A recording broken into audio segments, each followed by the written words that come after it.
Let me share screen now.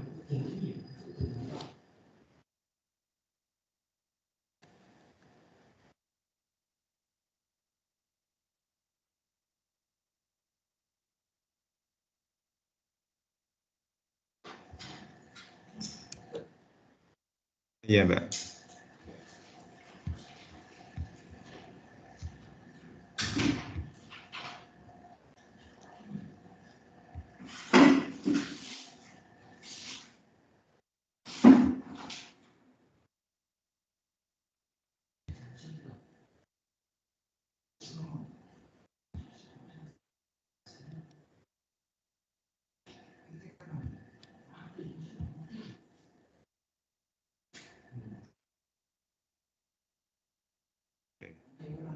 Can you see my screen? Hello? Yes, sir.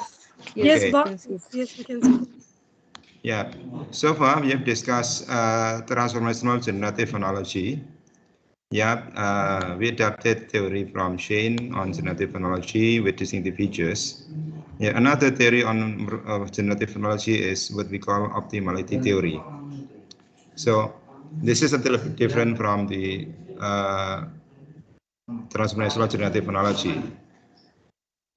Yeah, when talking about transformational generative analogy, then you talk about the process of changing the what do you call that, the deep structure on the phoneme into the derived form, into the allophone, using the phonological process, within the distinctive features theory. This is a little bit different from the optimality theory. Even though they are all the what do you call that, the theories on generative phonology. So optimality theory is a theory on generative phonology pioneered by Alan Prince and Paul Smolensky in 1990. And the theory has been widely used in a lot of studies on phonology as well. This theory is also called output-based theory. Output-based theory for given input, all possible outputs are compared against a set of constraints. All right, so this is what we call output-based theory. Yeah, and in this theory, we propose an input and an output and a relation between the two. So we have what we call input. We also have output. What is the input and what is the output? Yeah, input is composed of vocabulary for language representation. This is what we call underlying form. Underlying form. Yeah, and then output is the phonetic representation. Phonetic representation.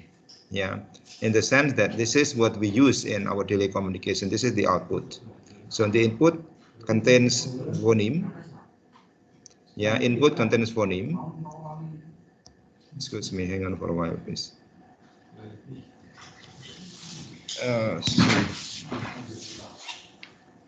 Ripon, Mas, tadi tipe saya ini. Tadi tipe saya. Oh, betul. Oh, enggak.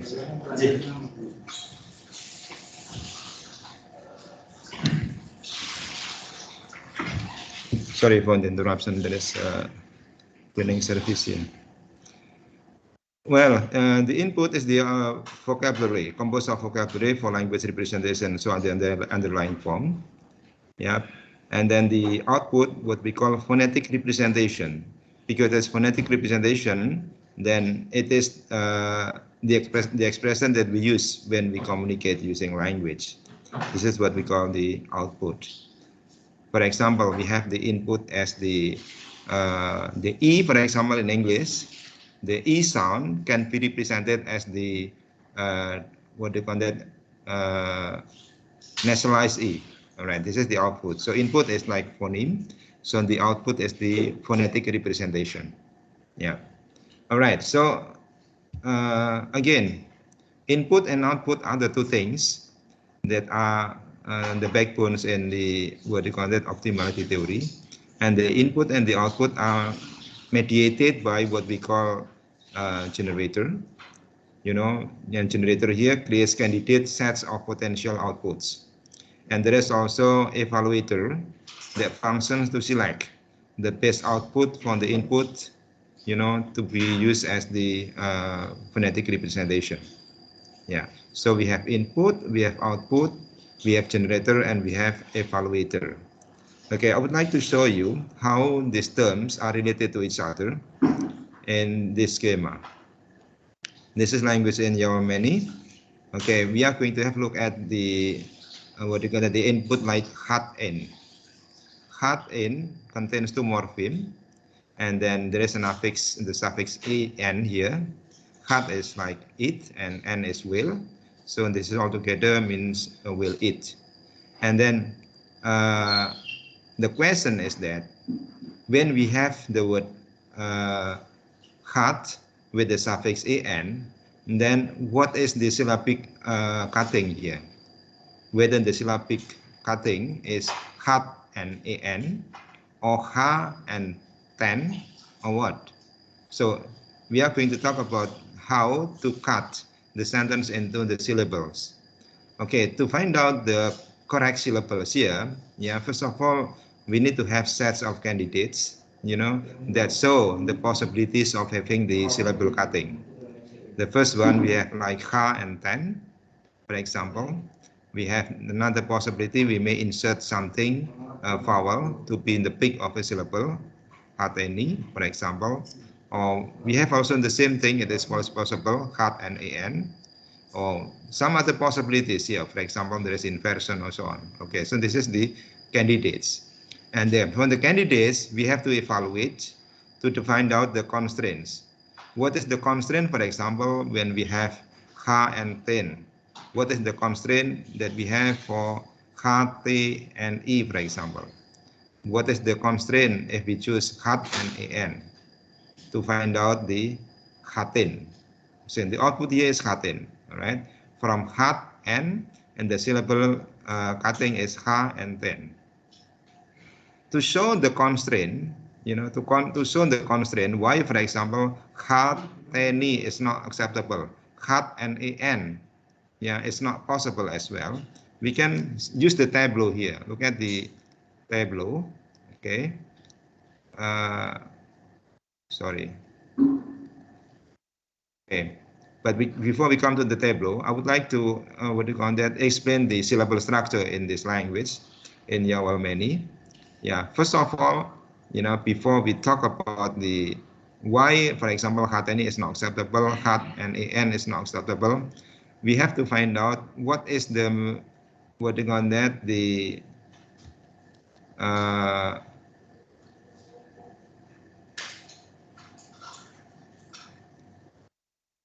syllable structure, you know, of every language that we have to pay attention carefully here. So basically, every language uses the same set of constraints, but you know, it prioritizes them differently.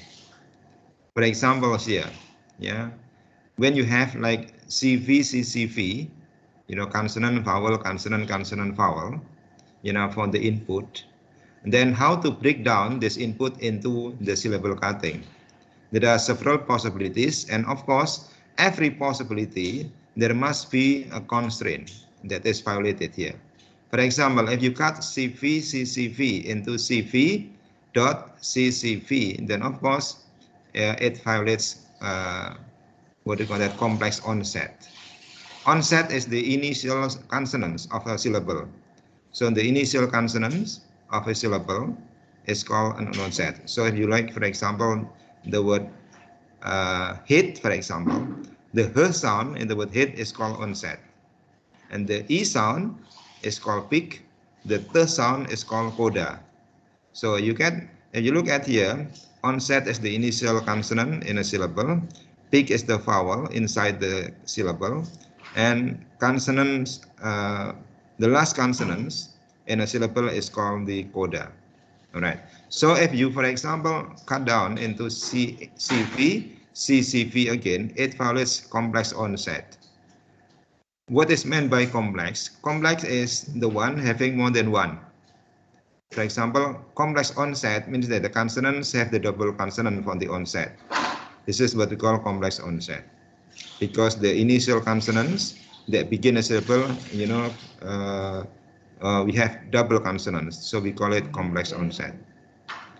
And then another possibility, you may cut into CVC and then CV.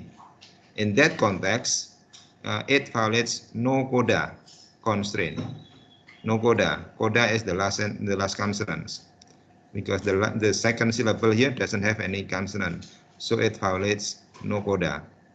So based on this, this cutting, then we can say that neither output is perfect. Neither output is perfect. All right.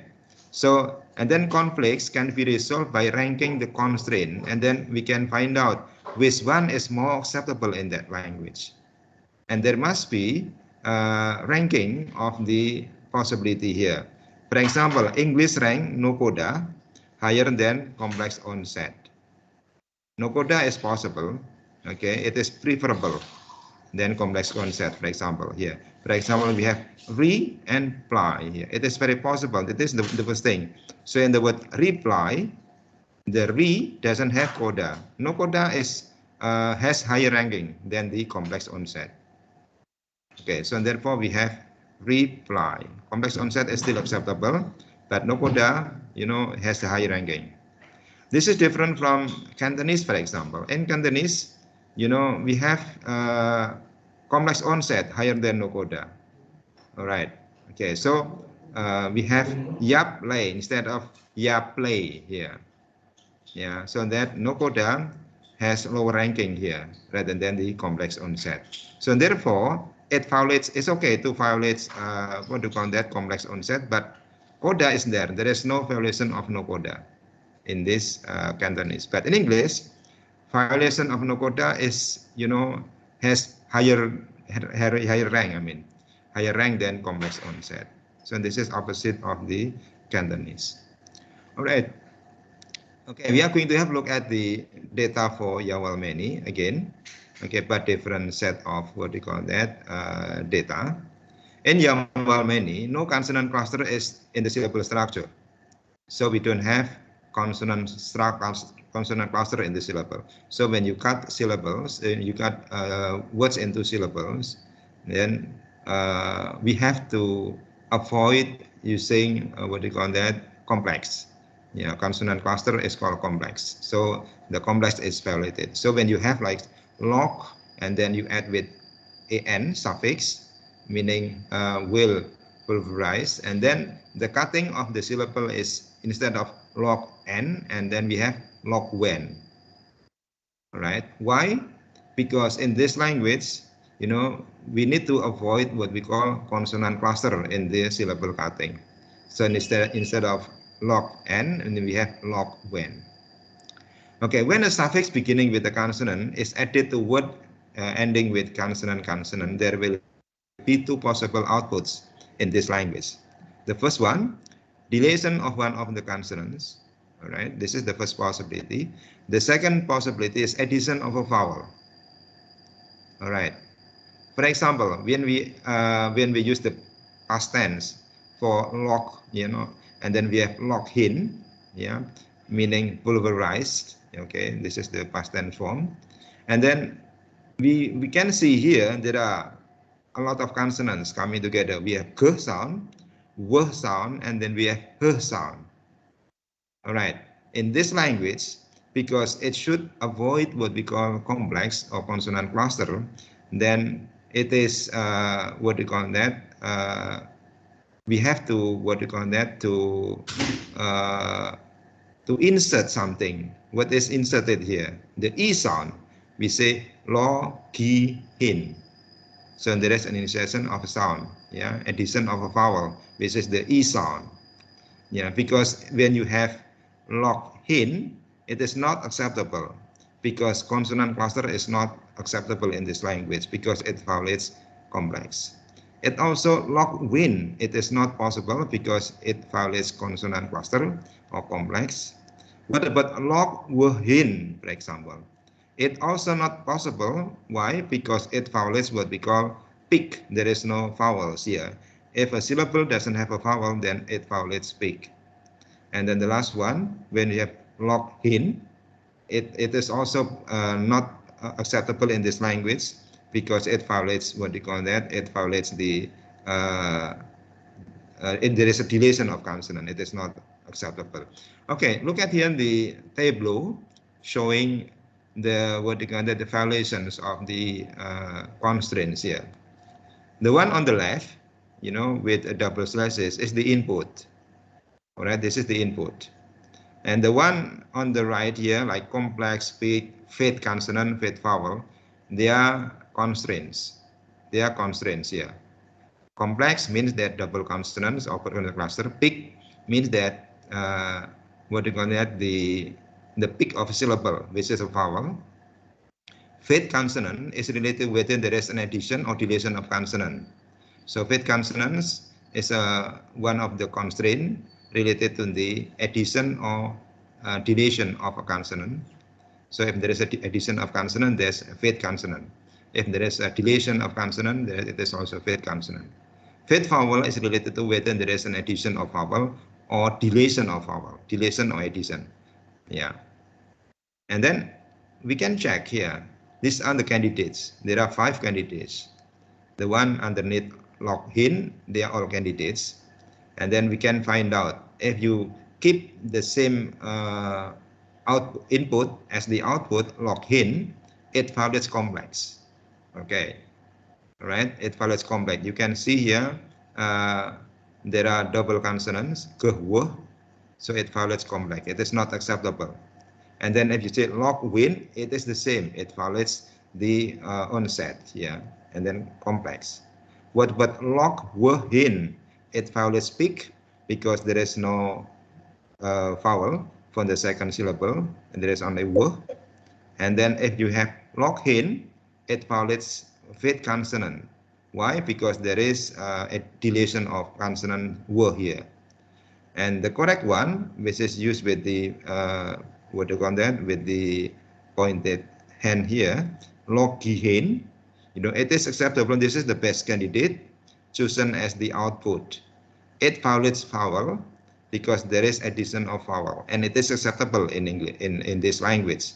So in this language, addition of vowel is given to consonant cluster in order to give the the peak of the syllable. Okay, this is the way to analyze data using optimality theory. Yeah, so you have input, and then you create what are the constraints, complex, peak, fade consonant, fade vowel, and then you also give the candidates, and then what are the candidates that are possible to be chosen as the output, and then you give why some candidates are not acceptable, what violations. All right, so in this language, fade consonant, is the minimum violation. It is the minimum violation. So every choice has a violation, but we have to find out the minimum one, so that you can make a degree of violation. So in this case, fade violation is smaller constraint than fade consonants, and it is smaller constraint than peak, and then it is smaller constraint than complex as well. So you have the symbols like this one for the exclamation symbol, showing that it is not allowed in this language. All right. Okay, another language here. We have like Spain. In Spain, when we have 3 consonants cluster, CCC, and then one of the consonant is deleted. Therefore, yeah, we can have like fade consonants at this deletion of consonant. For example, we have infinitive form, absorb, and then we have a suffix from the infinitive form. We have absorbe, there is no problem. But when coming to the adjective, we have absorto. Okay, the to is the suffix. The p is deleted. Why? Because in this language we cannot have triple consonants at the same time. And it also from the sculpt and then plus ir, and there is no problem here. But when coming to sculptor here, the p is deleted. Why? Because it avoids like consonant cluster in this language. Right. So you can discuss here the phonology of a certain language by using optimality theory. by Alan Springs. I already said the book that you can read to find out the examples and the way to apply optimality theory. I wrote an article, but sorry, in Bahasa Indonesia on what they call that optimality theory as well. Yeah, this, for example, like in Spain, what is happening here? We have the basic form is, and the phonological form is absorb and to. Yeah, this is from the adjective form. Okay, and then the for absorpto, it is not possible because it follows complex. All right. For absorbito, there is an addition of a. A is not allowed because the addition of something is fate. It follows fate. If there is an insertion of vowel, and then fate vowel. For absorbto, it follows speak because there is no vowels in one of the syllables. And the correct form is absorto. The p is deleted, which is fifth consonant. Fifth consonant is still tolerable in this language in Spain.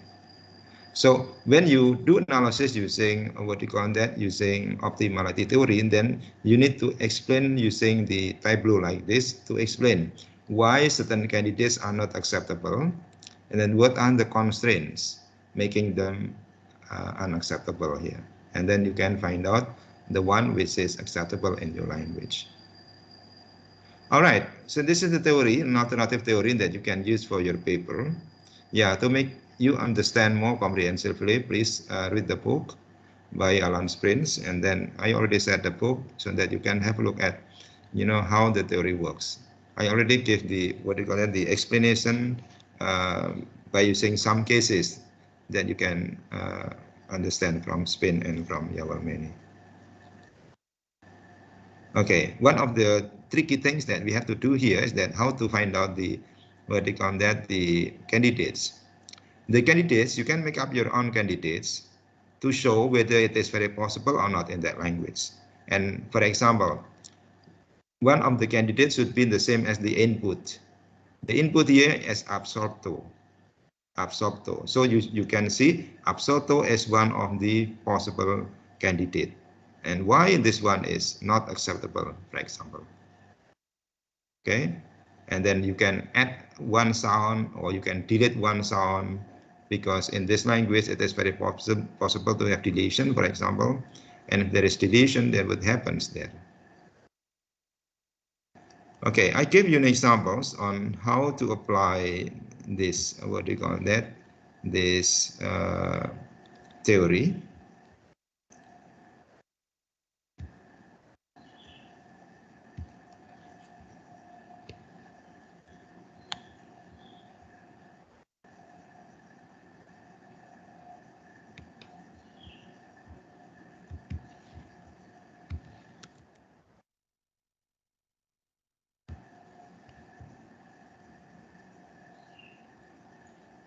But I'm sorry, my paper is in Bahasa Indonesia, I think a few years ago. Yeah, but I would like to show you the data so that you can have a look at the data, and then you can try to understand what happens to the data here. Okay. Okay. First of all, in Indonesian, in Japanese, yeah, we have the suffix nasal suffix. The nasal suffix here can be ang, yeah, as the basic form. The ang is the basic form for the suffix, what do you call the verbal suffix. This is verbal suffix. Verbal suffix added to noun to change the noun into verb. For example, paku is like nail, and then maku is to nail something. Okay. Kaca is like glass, and then ngaca is to, what do you call that, to show yourself in the mirror. Okay. And then it also applies to the word like open, and then you have the active transitive like buka, duduk. And you look at here, the variations of the nasal prefix in Japanese, we have paku and then maku. Can you see here? We have tukang and then we have nukang. There is a deletion of p, okay, and then there is a change of ang into And then for tukang, there is a deletion of the, but there is a change of ang into an. Cakar, there is a deletion of che, but there is a process of changing ang into nye, nyakar. For kaca, there is a deletion of ke, okay, only, the ang is still the same. For buka, the pe is still there, but there is a change of ang into pe, and ang into For duduk, there is a change of ang into an, but the de is still there. It also applies to njupuk and ganti. Yeah, ganti. The ge is still the same, but the ang is still the same there. What can we say here? There is a process of assimilation here for into for ang into an, for ang into nye. But in addition to the process of assimilation, there is a deletion sound here. The deletion happens to pe, te, ke, and che. All the words here, all the sounds, pe, te, che, and ke, are voiceless. So this is what we call voiceless obstruents, voiceless minor sonorant, all right? And then these voiceless here are deleted whenever we have nasals coming before this one. So, what do you call that? The process of changing this one can be explained by using tableau. For example, we have the words is like tukang, yeah. The word is tukang, yeah, tukang, and then we have the nasal sound ang. This is the initial what do you call that? The input ang tukang, okay, ang tukang, all right. And then I try to give what are the what do you call that? The constraints here. Stia means fate, yeah, stem fate, and then fate vowel, fate consonant. Stia is fate, and then complex, and then fate place of articulation. Tempat artikulasi means place of articulation. Fate place of articulation. When we have like ang tukang, you know, 8 vowels complex, and then you explain why this complex is not acceptable, because in Japanese, you know, the nasal consonants cannot go with voiceless consonants. So 8 vowels complex. It doesn't mean that we cannot have consonant cluster in this language. The consonant cluster that is not allowed is the occurrence of nasal plus voiceless consonant. So you can explain here why ang tu is not acceptable, because nasal cannot be followed by what do you call that, voiceless consonants here. Okay, so the second one we have entukang, all right, entukang. So there is a process of assimilation first, ang into an, but if you choose this one, entukang, there are 2 violations. The first, complex, so nasal cannot be followed by voiceless consonants, so it violates complex. And then there is a violation of place of articulation. It is still acceptable. You can see the symbol there, right? But it is not acceptable, yeah, because it violates complex, because what we call that, nasal cannot be followed by voiceless consonant. Yeah. The next candidate is ngetukang, the addition of but it violates what we call that, vowel. It is not allowed to add a sound when the stem is more than 1 syllable in Japanese. So it violates vowel. So the best candidate is nukang. The nukang is the best candidate, even though it violates certain things here.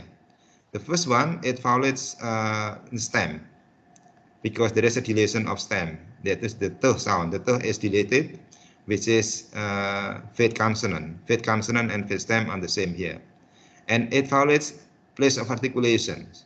Yeah, it violates place of articulation because there is a change of ang into an. Because in the assimilation process, there is a changing of the place of articulation. So this is the best candidate because what do you call that? The violation of place of articulation is smaller than the violation of, for example, what do you call that? Complex. I mean, complex is not acceptable, especially for nasal followed by voiceless consonants. So you can explain why each of the candidate is not acceptable in this language. But I'm sorry, my paper is in Bahasa Indonesia. Maybe you can use Google Translate to, what do you call that, to check my paper. If you feel that you are interested, also having some examples, more examples here. I give also some other examples like ping and so on. All right, so this is the theory for generative phonology. This is another theory related to optimality theory. Well, I hope that you can understand. To make you understand better, please spend some time to read the material that I already uploaded by John McCarthy on doing optimality theory. Okay? Okay, Bob. I will share this PowerPoint and then try to understand slowly, try to read it comprehensively, so that you will be able to understand what the theory, how the theory works. Okay, I will.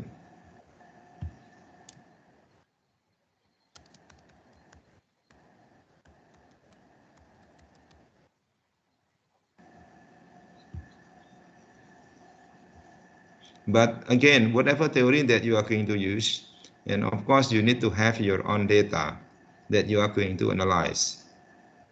Because even though you know two theories of phonology, generative phonology, but if your data is not representative, is not reliable, then of course you cannot discuss your data comprehensively. There must be something wrong with the data that is not reliable and it is not, what do you call that, convincing as well. Again, the data that you are going to analyze are the ones containing phonological processes. What are phonological processes here? The process of changing sound, addition of sound, deletion of sound, and so on. And this can be explained using generative phonology theory.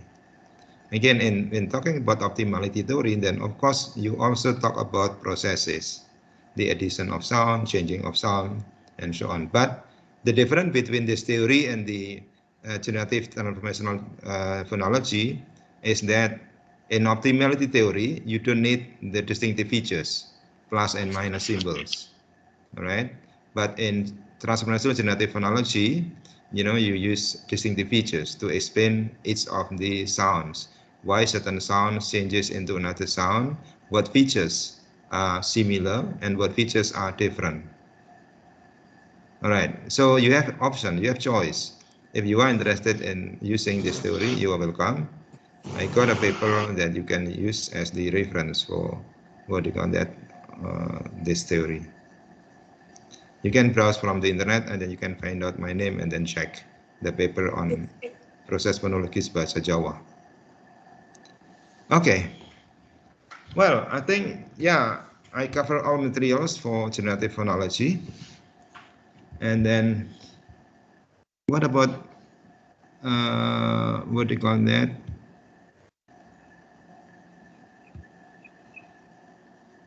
What about none? I don't know. What's happening to none? Does any one of you know where none is? Because this material is, needs good comprehension as well. No, but I don't know. Maybe I need to contact. If you can contact, then I think it's good.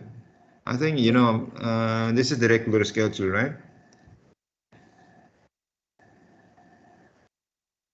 If you can contact, then yeah, I will show you another what they call that tool that you can use for doing research on phonology as well. Okay. Okay. The tool is what we call speech analyzer. Have you ever heard this one? Okay, can you contact Nan, please? I don't want her to miss this topic. This, yeah.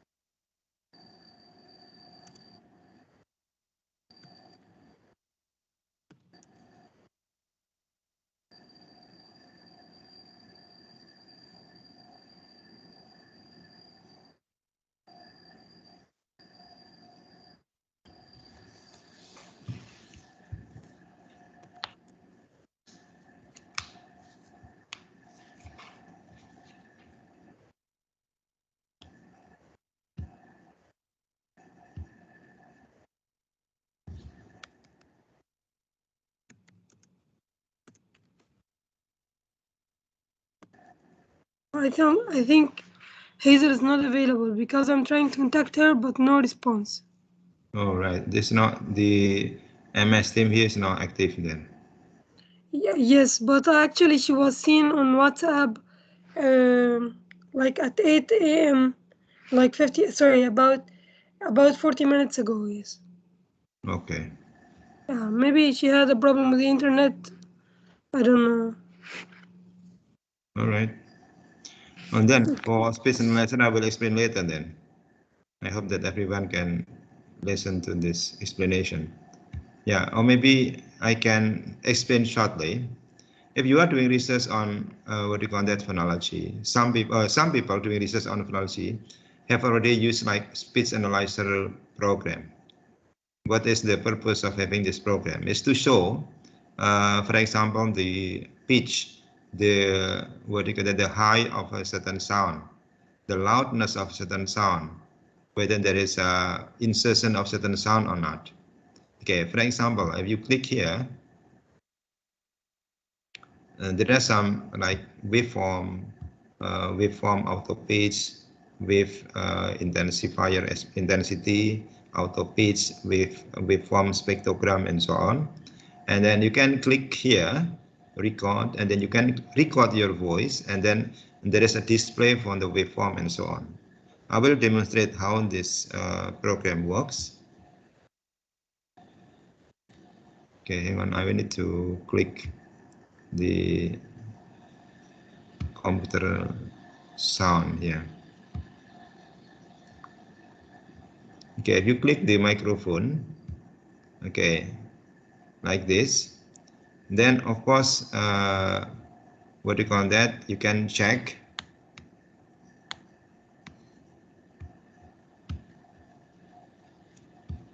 My computer hang here. All right.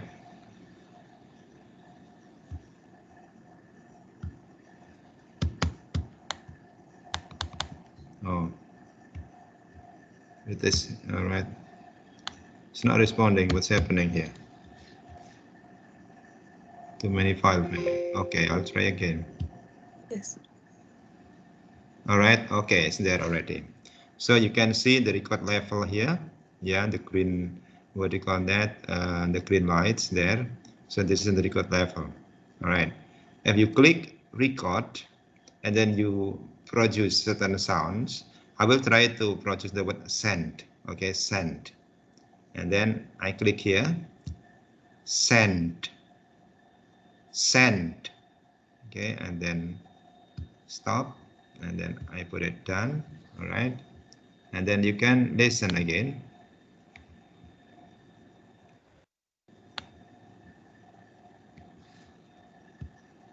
Send, send. Okay, can you hear? Yes. Okay, Yes. maybe, yeah, this one. Send, send. Why is it send? Send. I put it send. Repeat, I'll repeat. Okay, I'll repeat. Okay, I'm saying send. Why the record level doesn't work perfectly? I mean, it's a bit slow. I mean, the internet connection is not working very well. Okay, send, send. Okay, put it there. Because I process the sounds repeatedly several times, I will just find out the second time. Okay, for example, this one. Okay, I'll check. Okay, and you click here, send, send, and then put here, send, send, send, send. Okay, send. Okay.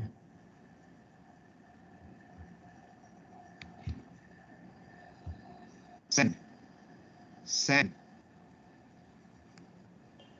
Okay, let me check again. Send, send. Okay. I think there is a little bit problem with the, what do you call that, the record level. Okay, let me check here. The unsound is it's not heard clearly. Okay, let me check. Let me try again. The record level here is not. I mean, my computer is not. It's not working properly. Excuse me. Hang on for a while. Let me try again. One more. I'll try one again. Oh, it's hanging already.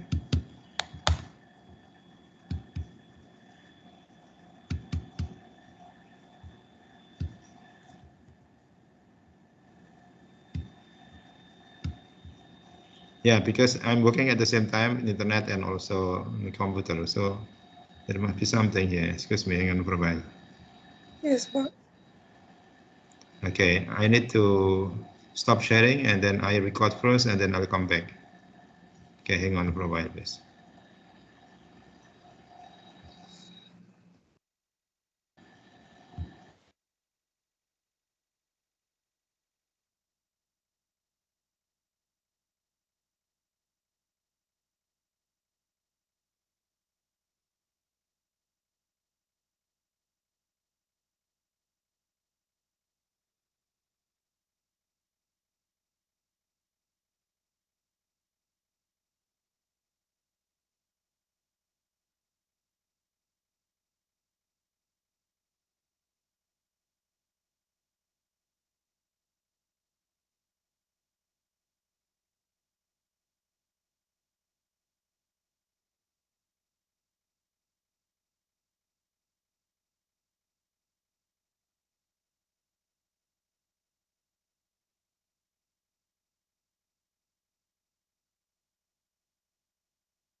All right, it's done already.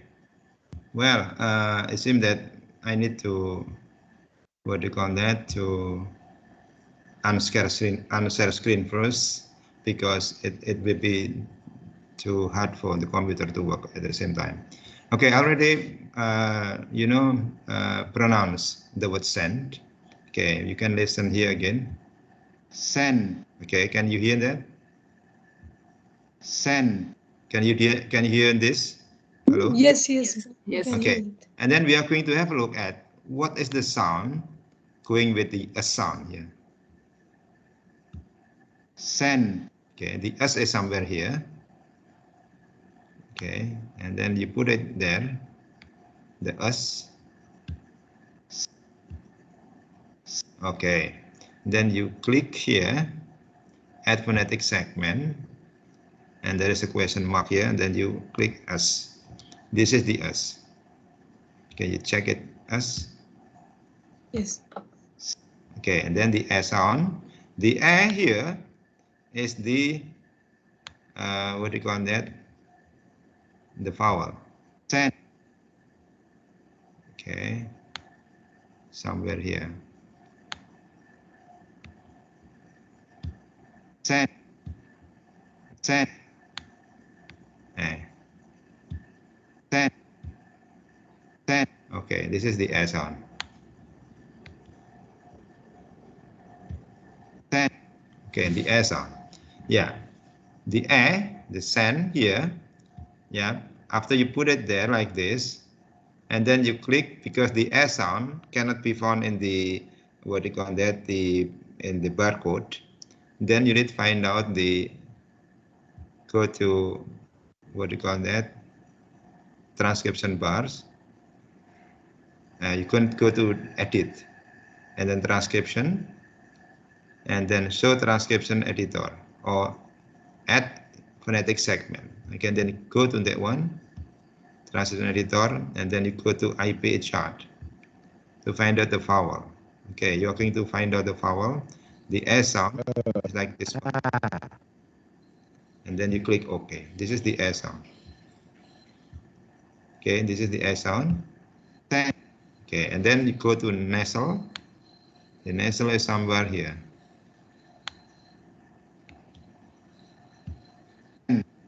Okay, this is the N sound. Then you click the A phonetic segment, the N, and the last one is the D sound.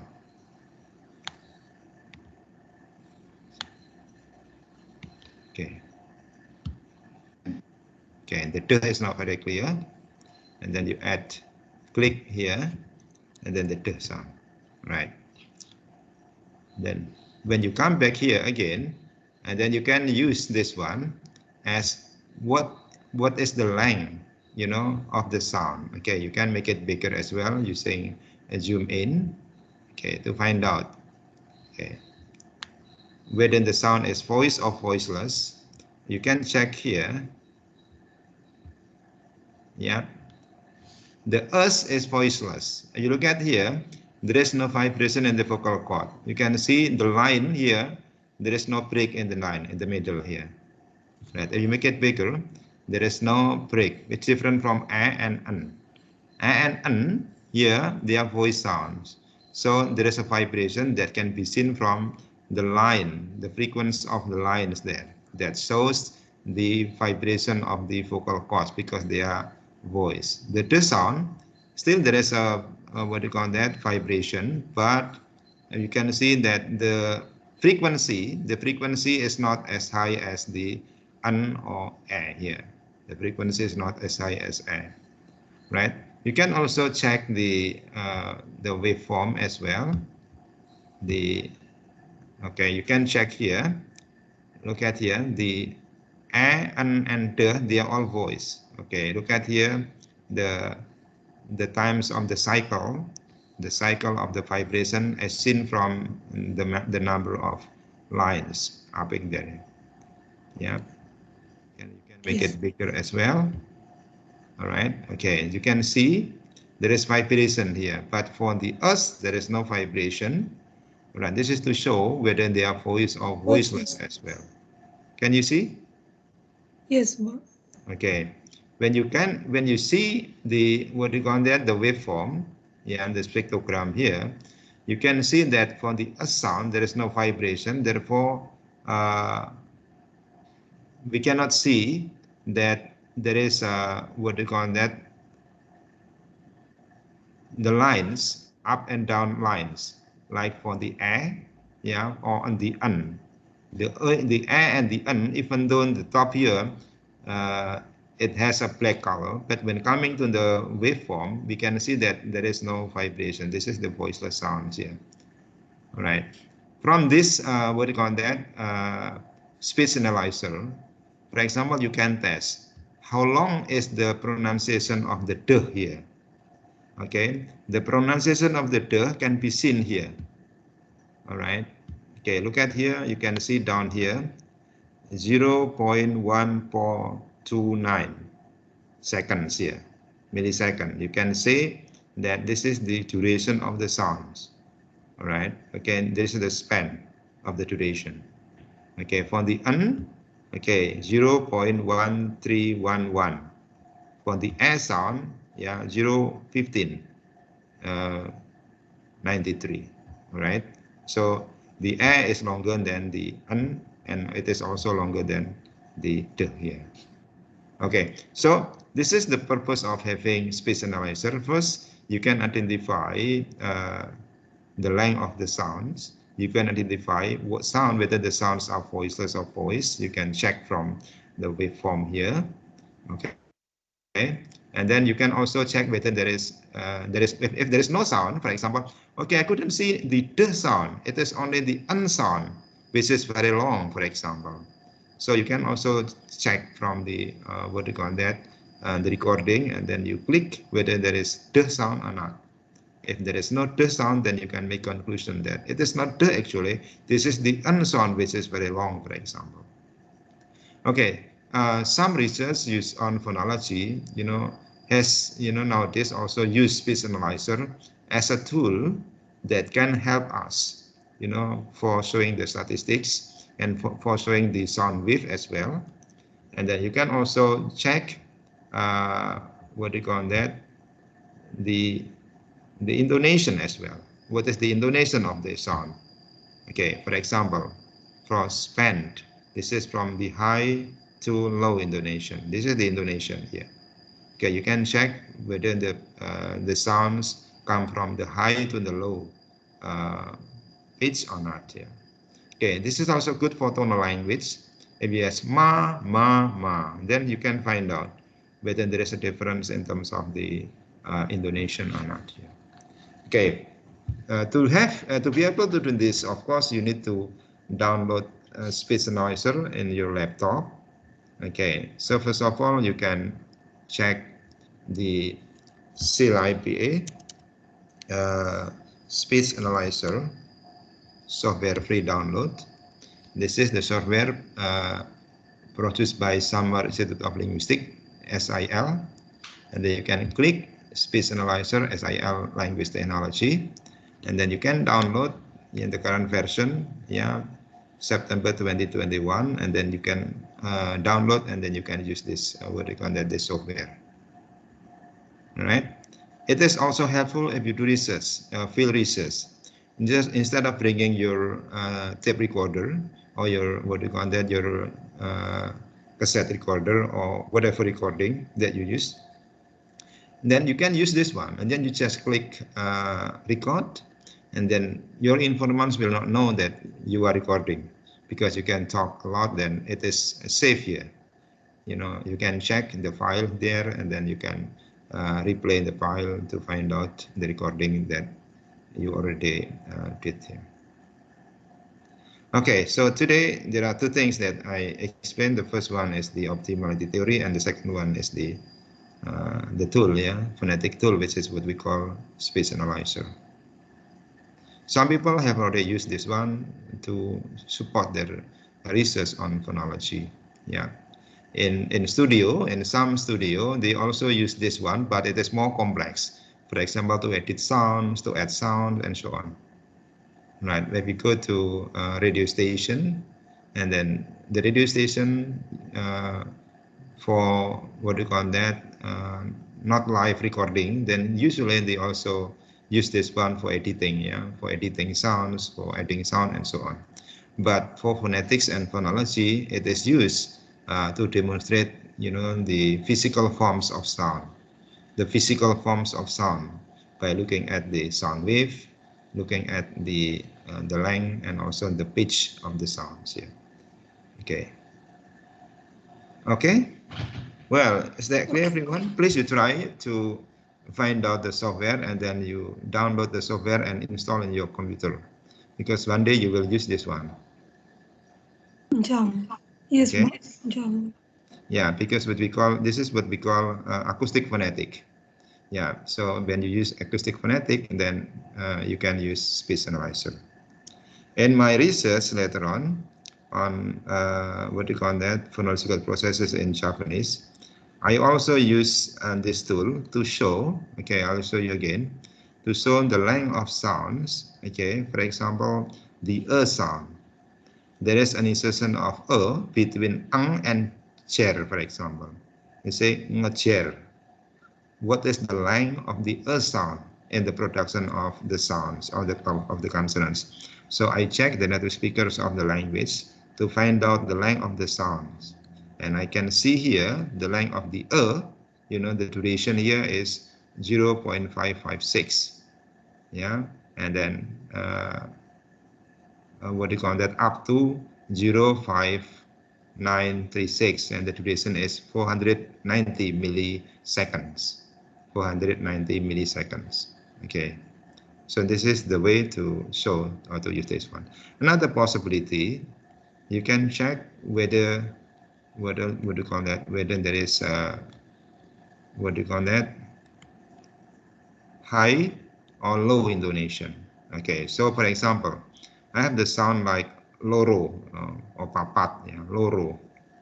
The sounds loro meaning 2, yeah, and papat means 4, yeah. And then I would like to check what is the frequency of the syllable. Why, for example, in the word loro, we can, in Japanese, we can cut the lo, and then we only have ro, yeah. For example, wrong kamar, for example, not lorong kamar, but wrong kamar. Ro is used and lo is deleted. And then I will have to check what is the problem with the deletion of the syllable. Why lo is deleted and ro is used. And then we can check. And also papat. Yeah. In fact, that the first syllable, the lo and the pa, yeah, have lower frequency. And then I can check the frequency of this one, 105 hertz. And then for ro, 130 hertz. We can check here, right? And then by doing this one, again, this is 100 something, and this is 100 something. Again, this is the hertz, yeah, the frequency. By comparing the frequency, then you can make conclusion which one have higher frequency. And in fact, the one having higher frequency is used, and the one having lower frequency can be deleted in this language. So low is deleted, and the row is used. Papat is also the same. You can say pat instead of papat. The pa is deleted, because it has lower frequency. So I can prove here from the data to show it is higher or lower in frequency, and then we can use the software, what we call speech analyzer. Okay, this is the example of, how to apply the software to help us demonstrate whether it has lower or higher frequency. Because we cannot say only it has higher frequency, and then what is the evidence? So the evidence here can be, can be shown by using the, what do you call that, the software here. Yes. All right. Okay, that covers all materials from the subject. I gave you also some examples on how to do analysis. Well, now let's come to the question session if you have. Is that clear for you? If you need to know more, then you have to read that one. Okay? Yes. What do you think? Okay, yeah, please, Sarfara, Stella, Hen. I don't know whether, what do you call that, whether Sadaf can understand or not. And I hope that Nan can also follow from. She just Yes? left for a moment. I think she will be back because I think she had an internet connection. She was attending the whole session, but just left like 2 minutes or something ago. Okay. All right. Maybe Sarfaras. Hello, Sarfaras. You can have Sadaf. Yeah, Yes, because I think you know more about computer rather than her. I think, yeah. So yes. you can find out the software, what we call space analyzer, and then you can download, and then you can use the software. I think it's worth doing. This is from Summary Linguistics. Okay. Yes, sir. Of course. Yeah. So SIL, or Summary Institute of Linguistics, is one of the organization focusing on saving endangered languages as well across the world. So that they have some offices in various countries. Here in Jakarta, we have also what do you call that, the office for SIL. In some of the countries in the US, in British, in Australia, and they also have some offices there that are concerned with language preservation. So they develop a lot of softwares, and one of them is the speech analyzer software. Okay, I hope that you can open up your, what do you call that, your mind on how, to do research using this tool as well. All right, do you have any questions? No, we need to read the book actually and re-watch the lecture again, I think. All right. Because yes, this is very new. This is really new to us. So okay. The optimality theory and about the speech analyzer and high frequency, everything is new but interesting actually. All right. Okay. Well, I will share my PowerPoint that I already explained to you, so you can check again. And then you also need to read the book from John McCarthy on Optimality Theory. And then for the software, make sure that you can find out the websites of SIL containing the software as well. Would you please try? Sir, I Yes, found. but Yes, would you sir. like us to download it now? Okay, can you open it? Okay, yeah, Teacher, later. like, Now, sir, installing. After the class, please, after the class, you try to browse the file and then, the software, and then you download and then you, what do you call that, you upload in your computer. Yeah, okay. Okay. you install in your computer, I mean. And now, we are going to discuss your topic then. We still have, next week, and then we still have 2 more sessions, I mean. All right, so as I told you that next Friday we have 2 sessions, and the first session will be for generative phonology, the second session will be for semantic. But next week, at the same time as today, we still have the class on generative phonology. So we still have 2 sessions next week on Wednesday and Friday. So we are going to use the 2 sessions here to discuss your papers. So if I can help you, then I'll give my comments or my feedback on, how to do research on phonology, because at the end of the semester, you are expected to write a paper on this subject that we can use for publication later on. You can use transformational generative phonology using distinctive features theory. You can use optimality theory. I have some students, doing writing thesis on phonology using optimality theory as well, and also some students, a lot of students doing research on phonology using transformational generative phonology, using distinctive features. For example, by what do you call that? What phonological processes happening to loan words or borrowing words from old Japanese into modern Japanese, old Japanese into modern Japanese. They compare, and then they try to find out the kinds of processes. They classify the processes, they explain the processes. All right. Okay. Some other students also did research on what do you call that? The phonological problems faced by non-native speakers of Indonesian, non-Indonesian native speakers speaking Indonesian. All right, so there are some PIPA students, Bahasa Indonesia untuk penutur asing, Indonesian for non-native speakers, for foreigners. And then they compare students from different countries, students from Canada, from Malaysia, I mean, and then from Arabic, I forgot, yeah, so from 3 different countries. And then they compare what are the common problems faced by these 3 3 groups of participants, and what are the specific problems, and then why the problems happens. So they explain based on the difference between the phonological system of their mother tongue and the phonological system of the Bahasa Indonesia, and they compare, the problems. So that, that's good thesis. Yes. Right. So there are a lot of topics, various topics that you can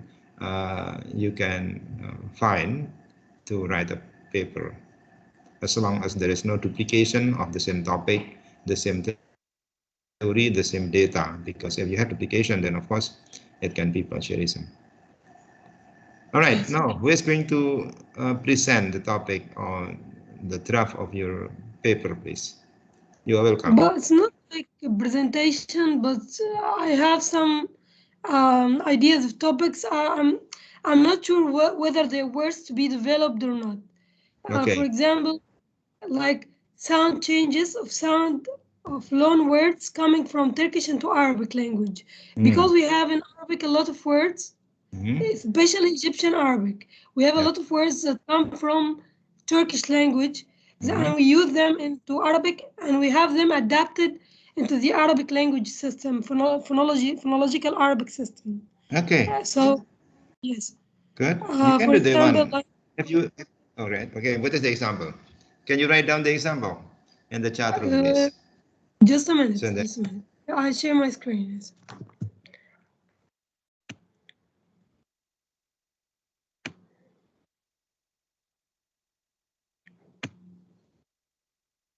But can you see my screen? Yeah. Bagus. Okay. Yeah. I can Can see you yours. see? So this is like ideas because actually I learn a lot of languages. This is keep me very distracted because when I think of a lot of ideas. So that sound changes, sound of loan words coming from Turkish into Arabic. Like for example, the word kanabe is it's Can you pronounced in make it Turkish. bigger, please? Can you zoom in, please? Can I zoom? Yes, yes. Yeah. Okay, just a minute.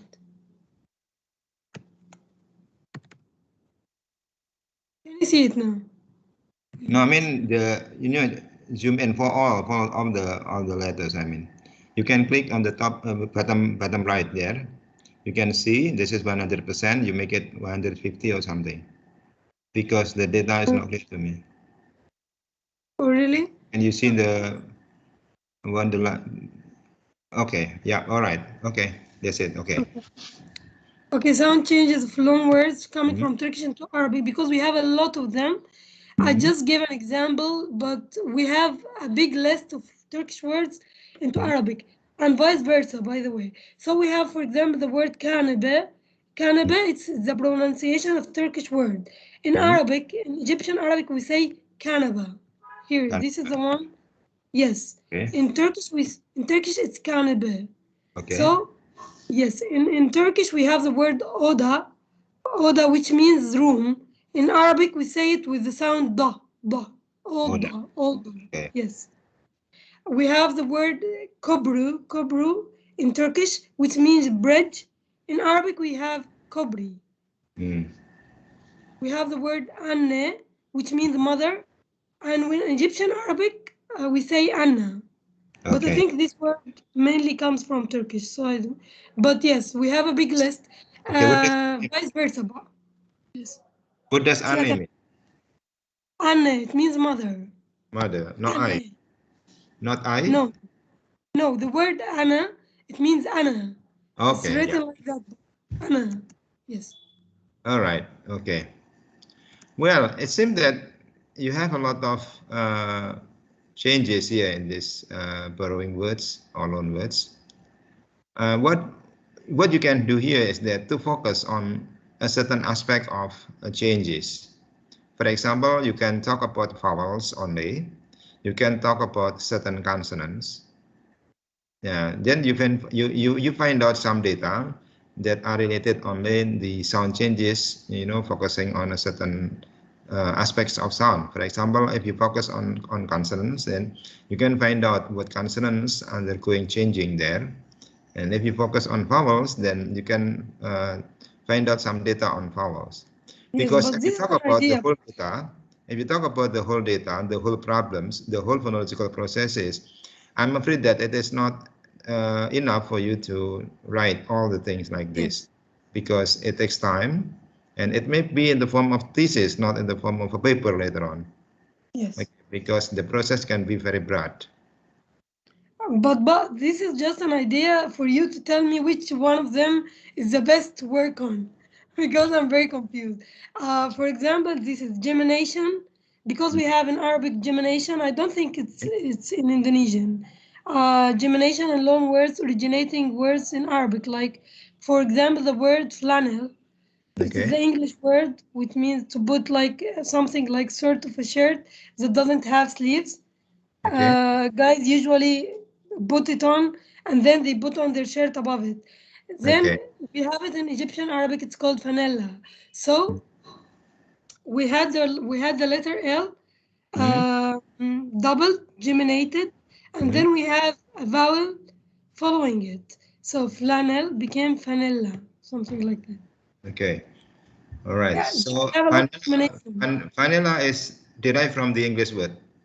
Yes, yes. Okay.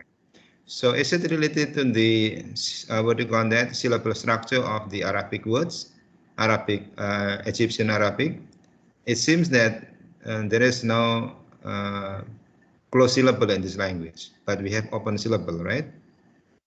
Vanilla. Similar to We have Japan. three syllables. In this word, we have three syllables, but this No, word, what I mean not is that, for example, if you say like Can you find out another examples of English words having the consonants at the end, and then how it is borrowed into Egyptian Arabic? Yes, just a minute, I think. To make We have sure, a lot. actually, there is a generalization for the sounds on the words having the consonants at the end, and then there is an addition of the R sound. We have the word cake. The use In cake, cake, the k we sound, use it in k Arabic, we sound, say then keka. keka. Keka. Yeah, Keka. keka. Okay, you have okay instead of cake. And when you have the word cake, the cake here has the onset, and has the coda, the k sound. Even though in terms of the writing we have the e sound and the e vowel, but in terms of the pronunciation, the word cake has the k sound at the end. But when adapted into Arabic, then you have kekah, the h sound. So it is to make it close syllable. Then you can Yes. identify whether Arabic is the type of language having close syllable type of language, like Japanese, for example. Japanese, yeah, Japanese is also one of the languages having the what do you call that? It's different. You have keka, no, keka or keka. Keka. But I'm not sure. That's why I wrote the H, because some people prefer to add the H at the end. Anyway, we write it with ta at the end, ta marbuta, but it's pronounced H. That's why I wrote H. Okay. Keka. Okay. Yes. If you have like keka, and instead of cake, then you add the R sound. Then maybe we can make like conclusion. If you have some more data, I mean, you can make conclusion, maybe tentative conclusion, whether all the vowels, ending with the consonants, and there is an addition of vowel in Egyptian Arabic or not. Yes, but please, can I say something else? Because actually, about this, um, we have, for example, the Egyptians cannot pronounce Arab usually. We cannot pronounce the sound cha, like for Okay. example, chapsi, All right. chapsi. So Okay. we say it chapsi, All chapsi. right. Yes, Okay. Okay. yes. The All right. sound the cha. We don't have that. I think that's interesting, Han. Okay, please, first of all, you need to Focus. specify what topic that you are Yes. going to discuss, whether you are going to talk about gemination or whether you talk about vowel change or consonant change. Yes, so for example, but if I want, for example, to make my research on the Mhm. sounds that in English, but we cannot have them adapted in Arabic, so we use instead of cha, we use sha. If I want to find papers on similar topics like that, what keywords shall I use to Google that? Oh, the ch sound. I mean, if you are going to talk about this one, and then you talk about Arab phonological processes in loan words Arabic, loan words Arabic. Yes. Okay, they are the keywords. Or Arabic, English loan words in Arabic. English loan words Arabic. Okay, these are the keywords in Arabic. Find out that one. Actually, I Or found a lot of Arabic loan topics, but words. Okay, another possibility. And then English loan words Arabic phonology. Yeah, yes. phonological process. Phonological process, English loan words in Arabic. Yes. Okay, you need to find Uh, out. You can keep phonological processes. Okay, or maybe phonological process in Arabic, and then phonological process in Arabic, there is and then another find one out some also. other examples. Okay. Uh, um, like for example, the word masjid. In Egyptian Arabic, we don't have the ability to pronounce the jah sound, which in modern standard Arabic, masjid, the word masjid, it's supposed to be said like that, masjid, but Oh, we say it masjid. The oh, word jama, which means masjid also, in Egyptian Arabic it's jama, not jama. But in modern standard Arabic it's jama. In oh, Quranic verses also it's ja, not ga. I also thought about Urdu and Hindi because I know that they have different sounds. Some of them is ja and some of them is ga. and they have variation of that. It's very clear. So, for example, they have the word no, which means nose. It means nag, and Okay. they have the word, some words having the sound ja, ja. It's All right. yes. So yeah, I have a lot of ideas, but very distracted. Yes. That sounds interesting, Hen. Yeah, sounds interesting. Which one? Yeah, if you feel that you got a lot of data, so the first thing that you have to do is that find out whether there are some data that are related to the same phenomenon that you are going to discuss. Because actually you cannot make conclusion based on only very little number of data, very short number of data.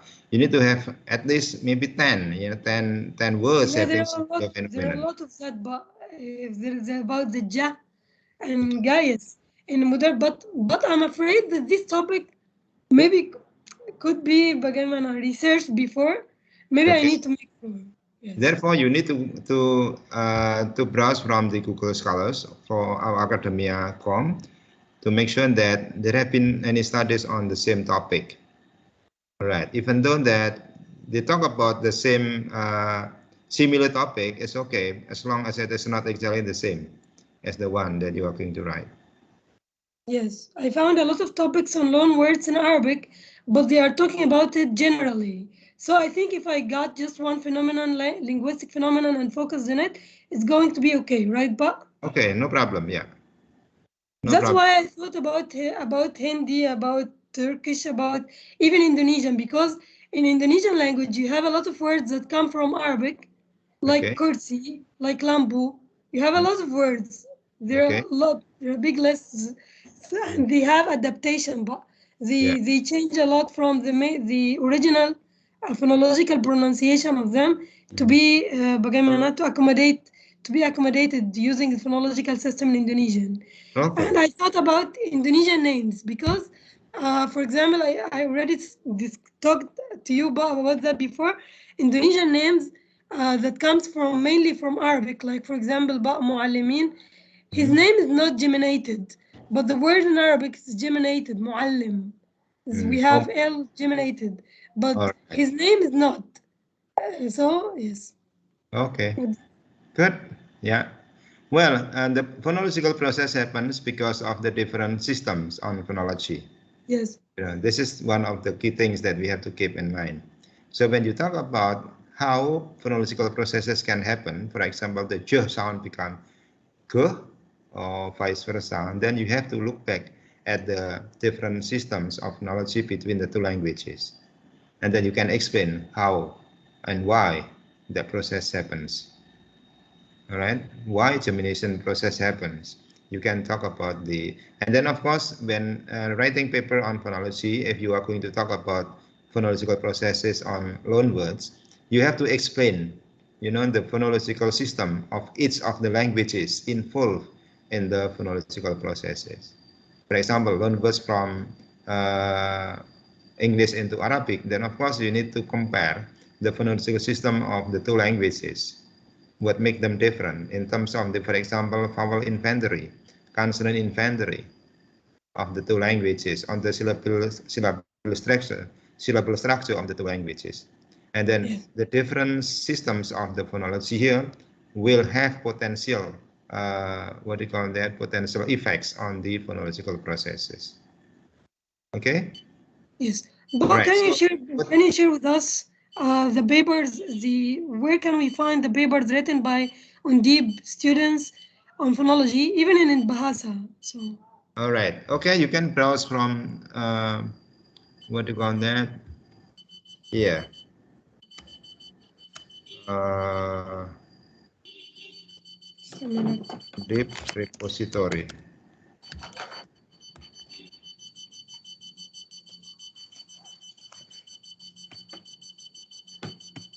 Okay, hang on if I can find this.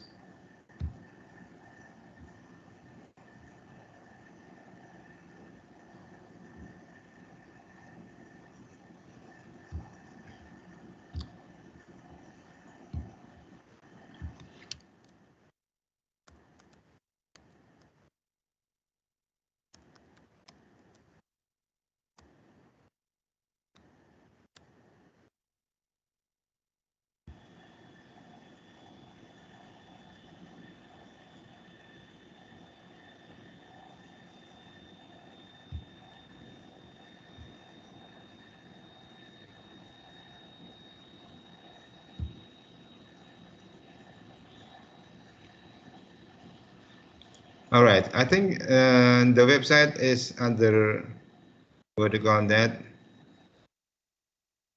Yes, but It still has, Ibrahim. I think it is in the process of being happen, what do you call that, construction already. So you can I will show you the website and then you can browse after this. Actually, I found the deep e-brands Okay, here. before. Can you see this? E-print undip ACID. All right. Usually it works, but it is not working at the moment. You can check again and then you find out process phonologies, Okay. thesis, Okay. process phonologies. Maybe you'll find out some thesis on phonological processes. Okay. Okay. Thank you. Okay. Yeah. Yes. You.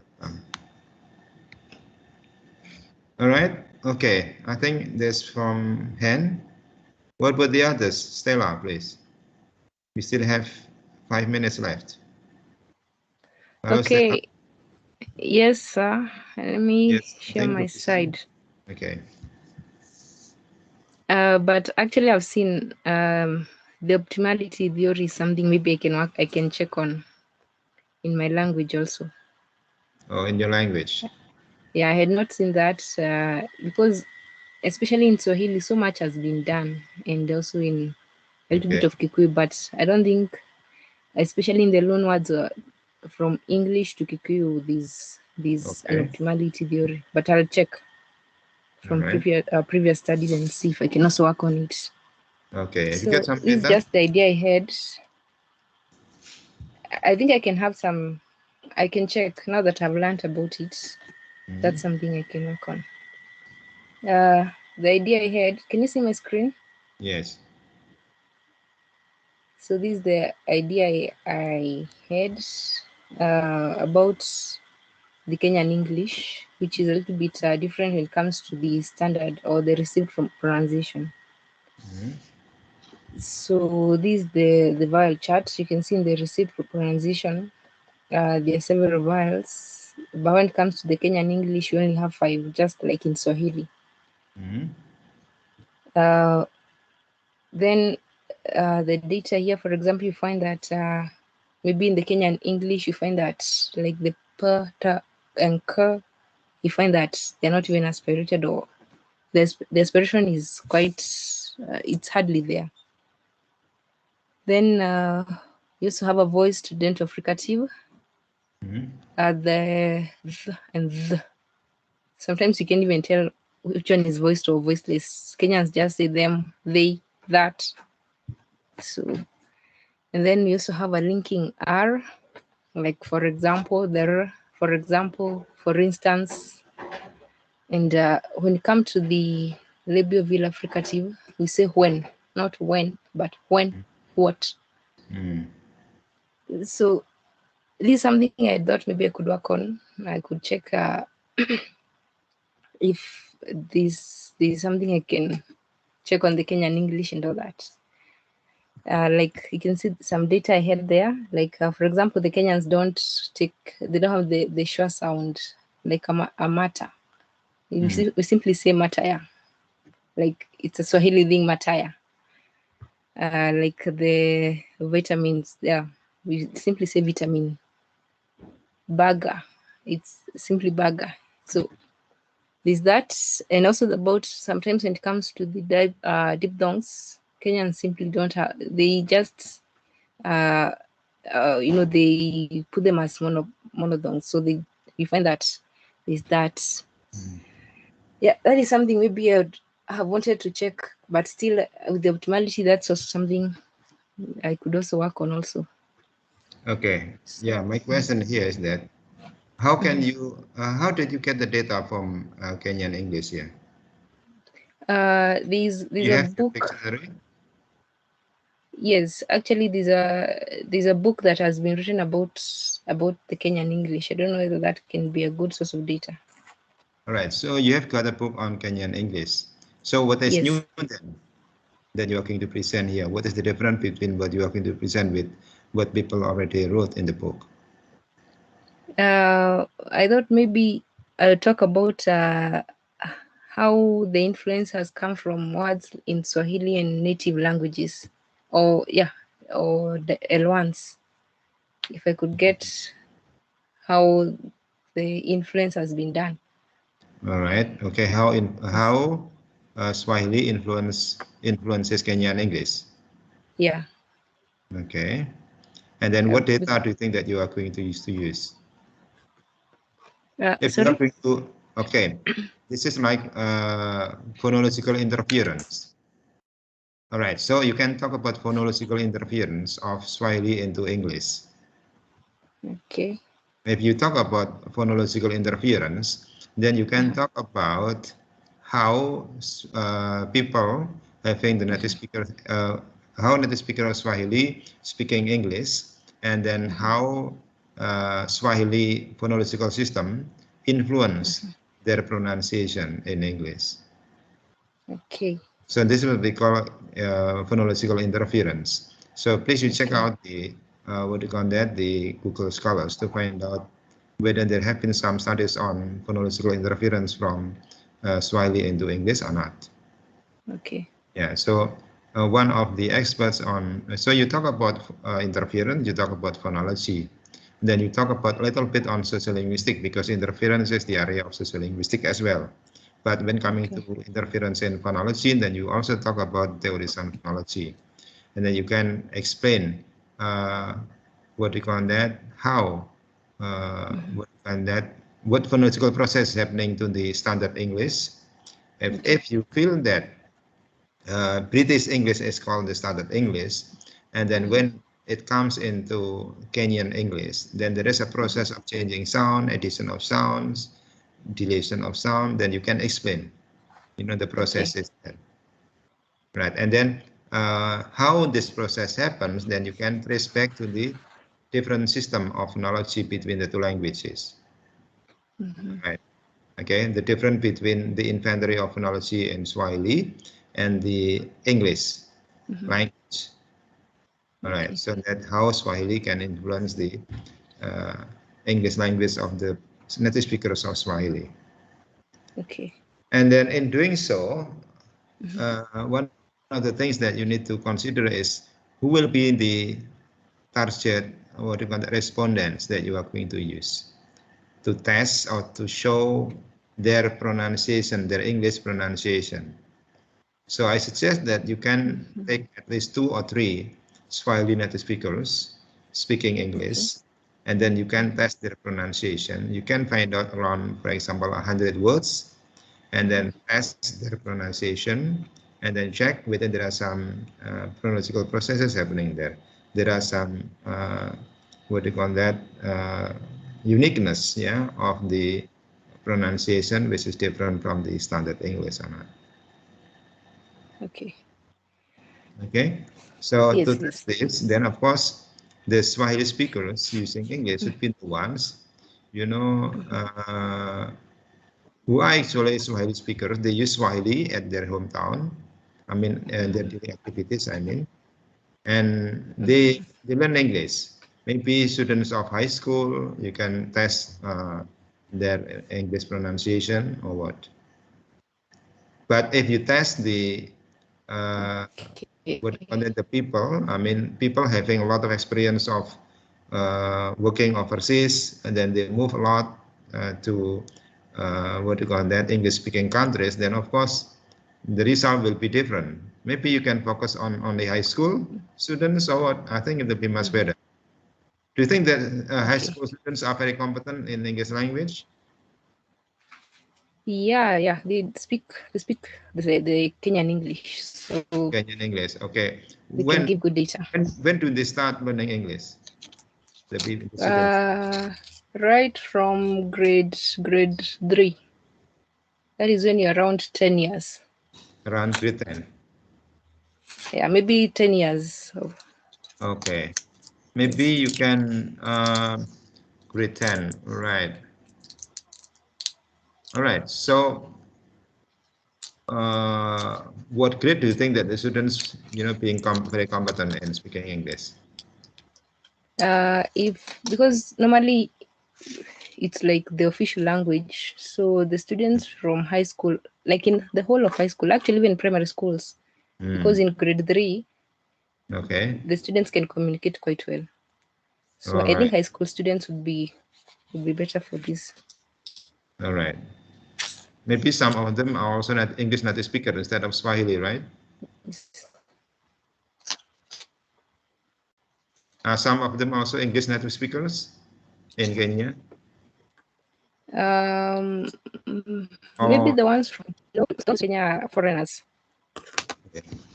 The Yeah, native English is from foreigners only. yeah. But the point here is that when you take the samples from the the respondents, make sure that the respondents are the native speakers of Swahili and Okay. English as the second language. All right. So they are native speakers of Okay. Swahili. They are very competent in Swahili and they use Swahili in their daily communication. Even though they Okay. also use English, but their mother language is Swahili. And then you can test their English to see whether there are some interference in phonological system of Swahili into English or not. Okay. Okay, you can test that one. Yeah. Okay, this is a good topic, but make sure that you find out some previous studies to make sure that there is no study on this topic.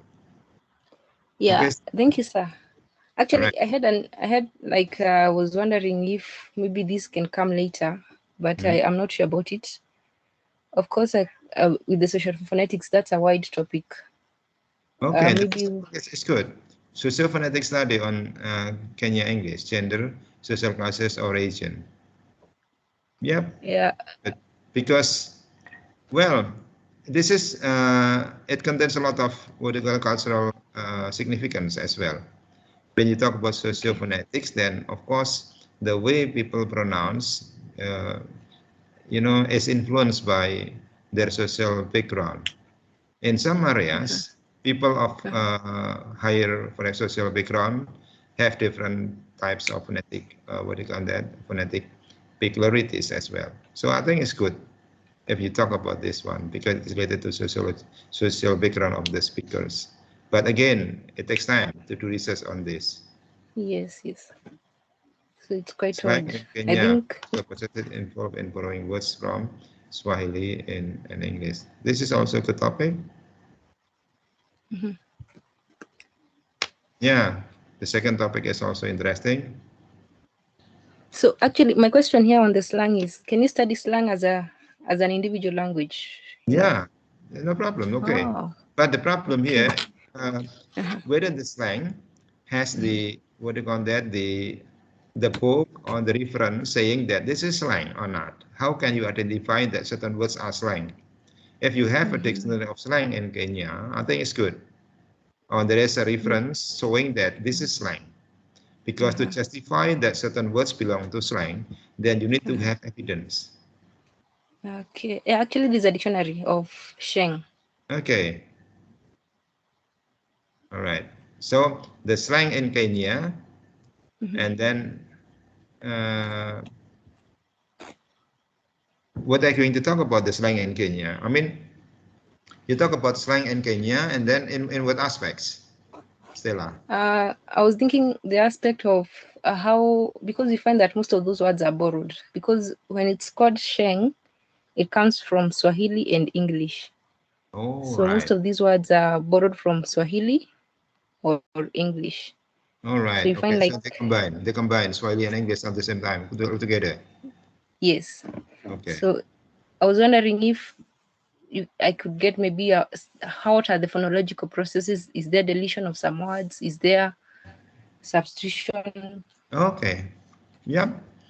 I think it makes sense. It's good as well. Okay. Yeah. So please make sure that you browse from the internet to make sure that which ones of the topics that haven't been discussed much in what do you call that in literature. I think this is one of the areas that you can develop. Chinese, yeah, I would like to see this one. The combination of two languages, in forming slang. Okay. Okay. But again, when you have slang, for example, when you say in Basani, for example, mother becomes ma, for example, yeah. If mother becomes ma, and then you have to be able to trace what is the original the standard word. The standard word is mom, mother, for example, and then it becomes ma. There is a deletion of a syllable, for example. So in order to explain the slang, then of course you need to go back to the original word, to the what you call the standard word. The standard word, Okay. becomes the slangs, and then what is processes in making the slangs here.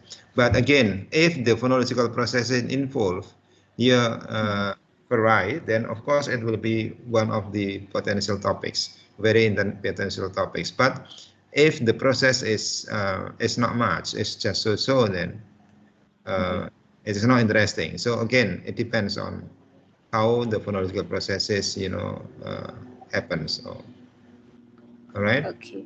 Yes, yes. I think I'll have to have the data and compare and see if there's much I can Yeah. pick from it. Right. But again, the more complex the data that you are going to present, the better, the more interesting to me.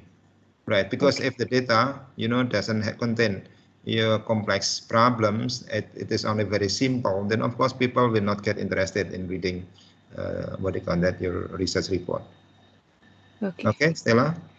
Yeah, Yes. think of this, because if you have complex data, complex phenomenon, and then you can explain using your own way, comprehensively, I think will be more successful. Yeah. Okay. Okay, thank you very much, Stella, for your presentation on the data. So we'll talk Okay. about this later. Okay, pause for us. Thank you for the Sorry. feedback. Yeah, thank you. Yeah. Hello, Sarfaraz. Yes, sir. Yes, sir. Okay, can you, present your data on Friday? Is it okay? When we meet again on Friday at 3 o'clock, because it's already 2:50. I Okay, have to sir. break for a while because I have another class at 3:15 after this. Okay, sir. It's okay, sir. Okay, so on Friday, please you prepare for your data on phonology. I'll see you on Friday at 3 o'clock, right?